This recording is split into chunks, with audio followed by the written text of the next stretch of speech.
You're listening to episode 987 of the Father Bales podcast.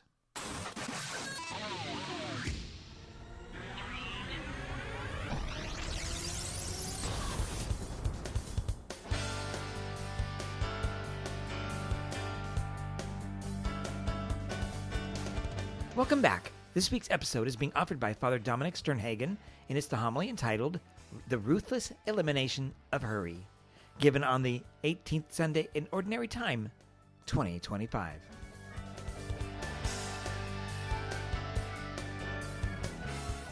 So as you might know, this is our YouTube Mass.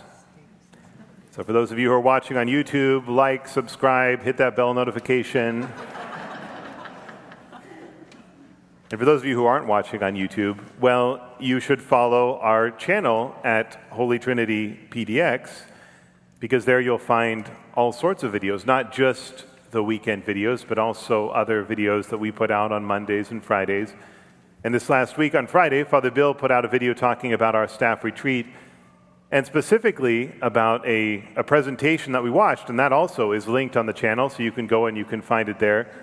And it was from a pastor, his name is John Mark Comer, and it was about a book that he wrote called The Ruthless Elimination of Hurry. Now, I read that book a while ago, and it really helped me. Actually, just the title helped me. I saw that title. I said, The Ruthless Elimination of Hurry. But oh my gosh, that title has already helped me. I haven't even read the book, and that title has helped me. For me, I thought that's so important. That speaks to what is going on in my life, because hurry was consuming my life. I was getting busier and busier and feeling overwhelmed and burnt out. And so I took that book and I started to use it, and it started to help me to change my life. But what does all this have to do with this gospel that we heard today? The gospel that we heard today is talking about stuff. It's talking about having too much stuff. It's not talking about hurry, right? Well, in some sense, I think it is. I think these things are related. There was another book that I read a while ago by an Australian hospice nurse. Her name is Bonnie Ware. And during her career as a hospice nurse, she was sitting with people as they were dying. She was talking to them during the last days, the last hours of their life. And the name of her book is The Top 5 Regrets of the Dying. And that's this gospel story that we have today. This gospel story that Christ presents to us today is the story of someone who is facing death even though he doesn't know it. And Bonnie Ware said among the top 5 regrets of the dying were things like, I wish I hadn't worked so hard. I wish I'd stayed in touch with my friends. I wish I'd had the courage to live a life true to myself and not just what others expected of me. For some reason, when people were dying, they didn't say, I wish I'd made more money. I wish I'd accumulated more stuff. I wish I'd got that other boat. I wish that I'd really followed that one news story. I wish that I'd spent more time scrolling on my phone and less time with my family. For some reason, that wasn't on people's minds when they were dying. And maybe there's something in that for us. Maybe there's a lesson there. Because what do we spend our time on? It's not just that we accumulate stuff. Yeah, we accumulate stuff. But more than accumulate stuff, we fill our lives with meaningless things, meaningless activities. We're constantly on our phones. We're constantly distracted. We're constantly doing a bunch of things at the same time. We're constantly not present to ourselves. And I don't think that at the end of our lives we're going to regret being present. I think we're going to regret just the opposite. But what's the solution? What do we do? How do we deal with this problem? We live in this crazy, frenetic world in which everything is going a million miles an hour all the time, and many of you have got families, you've got work, you've got commitments. What are you going to do? How are you going to deal with this? What's the solution? Well, I'll tell you what the solution is not. The solution is not, I've got the 10 magical things that you can do to solve this problem. Here are the 5 tricks. No, we don't have any 5 tricks. We don't have 10 magical things. That's not the type of solution that Jesus gives us. Actually, the solution looks like this. It's a nice book that I have here. Now, the solution doesn't really look like this because this book, these Gospels, are telling us about a life that someone lived, a life that Jesus Christ lived. And that life is the solution. That is what we are called to follow.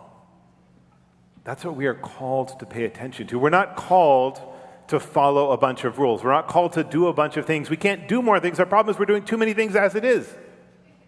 We're called to imitate a person. And I don't know about you, but I cannot imagine Jesus Christ half distracted on his phone, just saying, yeah, not really listening to those around him.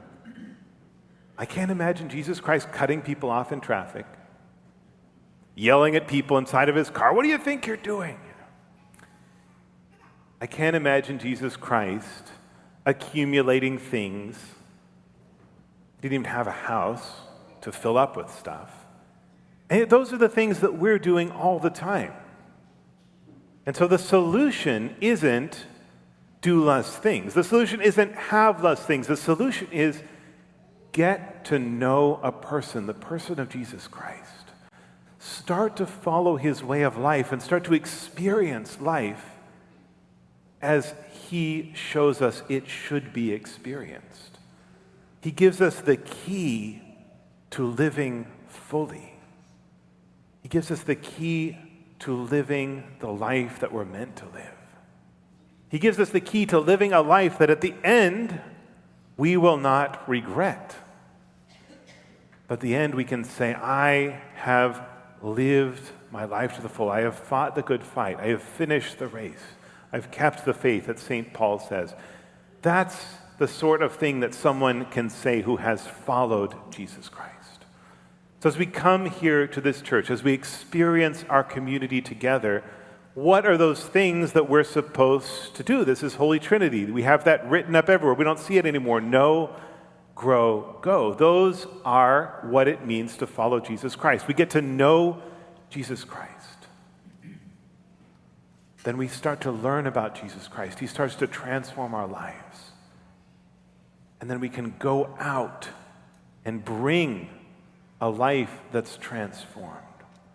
A life that moves more slowly. A life that's not worried and distracted about so many things like Martha, like we've been talking about. A life that's simplified. A life that's focused on the important things. A life that moves at the pace of love.